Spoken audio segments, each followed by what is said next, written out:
Good morning friends. तो आज की हमारी वीडियो है इनपुट टैक्स क्रेडिट के ऊपर। जीएसटी का इनपुट टैक्स के बारे में तो आपने सुना ही होगा, तो आज की हमारी वीडियो उसी के बारे में है। तो वीडियो शुरू करने से पहले यदि फ्रेंड्स आप मेरे चैनल पर नए हैं तो प्लीज़ मेरे चैनल को सब्सक्राइब करें और बेल आइकन को प्रेस कर दें ताकि मेरे आने वाली वीडियो के नोटिफिकेशन आपके मोबाइल पर सही समय पर आ सकें। तो friends, what is input tax? तो GST paid on purchase of goods और सर्विसेज को इनपुट टैक्स। जब भी वो कोई आइटम परचेज करते हो उसके ऊपर जो जीएसटी पे करते हो वो आपका इनपुट टैक्स होता है। तो friends, suppose you are manufacturer और आप प्रोडक्ट एक्स मैन्युफैक्चर करते हैं, और प्रोडक्ट एक्स मैन्युफैक्चर करने के लिए सीधी सी बात है आपको मटेरियल की ज़रूरत होगी। और हम सब एग्जांपल लेते हैं कि आपके वो मटेरियल है ABC, आप ABC से प्रोडक्ट एक्स मैन्युफैक्चर करते हो, तो आपको प्रोडक्ट मटेरियल ABC परचेज़ करना पड़ेगा, तो वो आपका इनपुट हुआ। तो मटेरियल परचेज़ करने के लिए जो भी आप टैक्स पे करोगे वो आपका इनपुट टैक्स हुआ। जैसे कि आपने 1200 रुपये मान लो कि मटेरियल ABC परचेज़ करने के लिए दिया, तो आपको 1200 रुपये इनपुट टैक्स है। अभी आउटपुट टैक्स क्या है? तो जब भी आप आइटम कोई भी सेल करोगे, आपका फाइनल प्रोडक्ट, जैसे कि प्रोडक्ट एक्स आपने सेल किया, तो प्रोडक्ट एक्स आपका आउटपुट हुआ।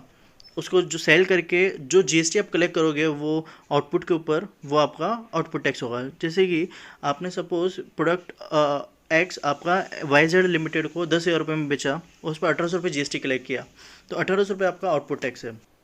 So friends, input tax credit means claim to use input tax against output tax, means use 1200 against 1800 and balance to pay to government. So take it, let's take one example.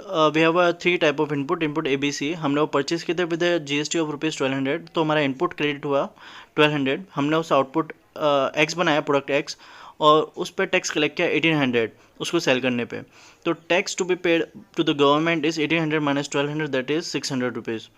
तो output tax is 1800, input tax credit यानी तो IT से is 1200 और balance payable in cash is ₹600। तो input tax mechanism आपके लिए तभी open रहेगा जब आप उसके अंडर कवर होंगे, आप जीएसटी एक्ट के अंडर कवर होंगे। इसका मतलब है कि यदि आप मैन्युफैक्चर, सप्लाई एजेंट है, ई-कॉमर्स ऑपरेटर है, या फिर कुछ भी हो, यदि आप रजिस्टर्ड हैं जीएसटी एक्ट के अंडर, तो आप इनपुट टैक्स क्रेडिट ले सकते हैं ऑन योर परचेज। अदरवाइज ये फैसिलिटी आपके लिए अवेलेबल नहीं है।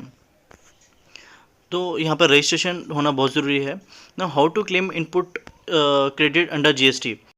तो यहाँ इनपुट क्रेडिट जीएसटी में क्लेम करने के लिए कुछ कंडीशंस हैं, हम आइए जानते हैं।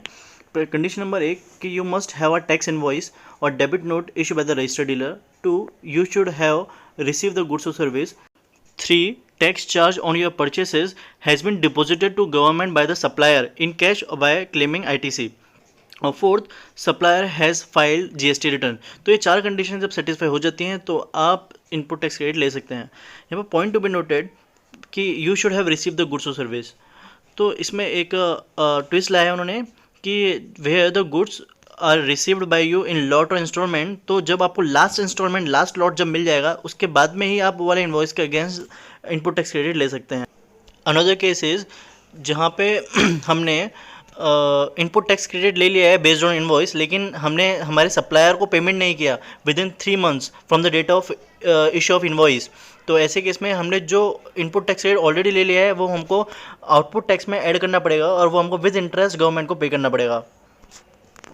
अभी यही जो हमने पूरा सीखा उसको हम एक एनिमेशन की वजह से देखते हैं कि आप हैं ये, आप जा रहे हैं मार्केट में मटेरियल लेने के लिए। आपने मटेरियल बाई किया ABC with the GST of ₹1200।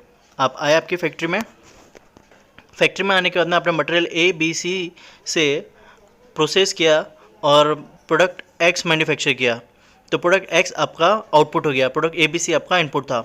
अभी प्रोडक्ट आउटपुट जो आपका आउटपुट X है वो आपका रेडी टू सेल है, आपने उसे सेल किया। सेल करने के लिए आपने उसको मूव किया, आपकी फैक्ट्री से बाहर निकाला और उसको लोड करके सामने वाले की फैक्ट्री में भेज दिया जो आपका सेलर था। उसके फैक्ट्री में आपने उसे पहुंचा दिया। तो प्रोडक्ट X आपने वाईजेड लिमिटेड को विद GST ऑफ ₹1800 सेल कर दिया। प्रोडक्ट X उसकी फैक्ट्री में पहुंच जाता है। तो आपने मटेरियल परचेज किए, प्रोसेस किया, मैन्युफैक्चर किया एक न्यू प्रोडक्ट, आपने उसे सेल कर दिया। आपने अभी उसे सेल किया विद GST ऑफ ₹1800।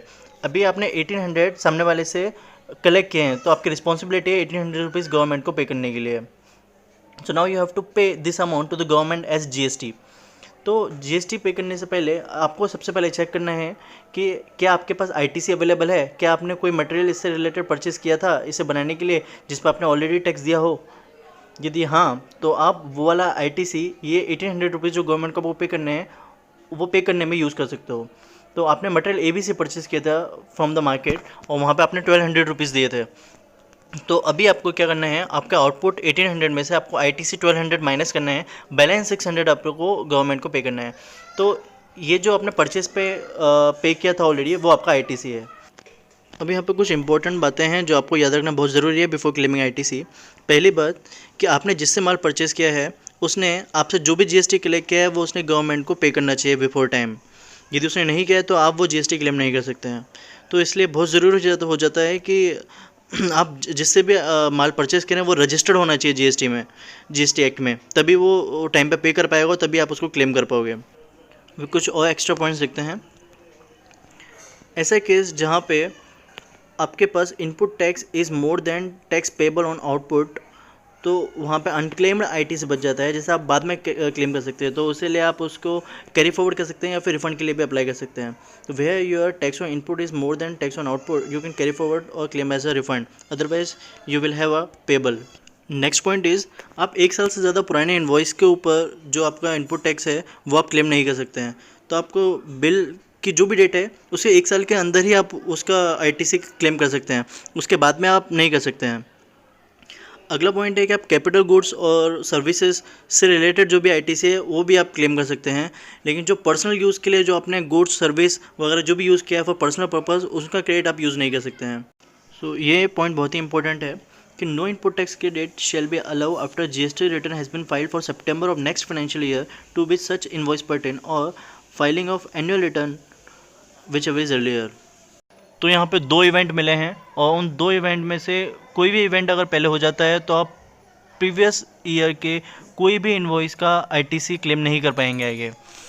वो 2 इवेंट्स हैं कि पहला तो है कि आप नेक्स्ट फाइनेंशियल ईयर के सितंबर मंथ का आपने मंथली रिटर्न फाइल कर दिया, या फिर आपने पिछले साल का एनुअल रिटर्न फाइल कर दिया, विच एवर इज अर्लियर। इन दोनों में से जो भी पहले हो गया तो आप उसके बाद में पिछले साल का कोई भी इनवॉइस का आईटीसी क्लेम नहीं कर सकते। तो इसलिए ज़रूरी है कि सितंबर मंथ का रिटर्न फाइल करने से पहले या फिर एनुअल रिटर्न फाइल करने से पहले चेक कर लें कि आपका कोई अनक्लेम आईटीसी तो नहीं रह गया है। यदि रह गया है तो उसके लिए रिफंड के लिए क्लेम करें, अदरवाइज वो लैप्स हो जाएगा। तो फ्रेंड्स, ये हमारा बेसिक आईटीसी के ऊपर वीडियो इसी तरह से ख़त्म होता है। हम नेक्स्ट वीडियो में देखेंगे कि टाइप ऑफ जीएसटी कौन कौन से हैं और किस तरह का जीएसटी का सेट ऑफ किस तरह की लायबिलिटी में मिलता है। सिचुएशन देखेंगे where credit can not be utilise और other provision related to input tax credit देखेंगे। टाइप ऑफ आईटीसी देखेंगे like for business purpose, personal purpose, taxable purpose, exam purpose. और आईटीसी रूल देखेंगे for common credit under GST, बहुत ही ज़्यादा ज़रूरी है। जैसे कि हमने कोई आइटम परचेज़ किया, वही आइटम को हम यूटिलाइज़ कर रहे हैं for business purpose and for personal purpose as well, तो ऐसे में हमें पर्सनल पर्पस का डिसअलाउ करना पड़ता है। तो ये सब हम हमारे नेक्स्ट वीडियो में देखेंगे। आई होप गाइस आपको ये वीडियो पसंद आई होगी। अगर पसंद आई तो प्लीज़ इसे लाइक, कमेंट और शेयर ज़रूर कीजिएगा। एंड यस, अगर आपने अभी तक मेरे चैनल को सब्सक्राइब नहीं किया तो please subscribe to my channel. Thank you very much guys for watching this video.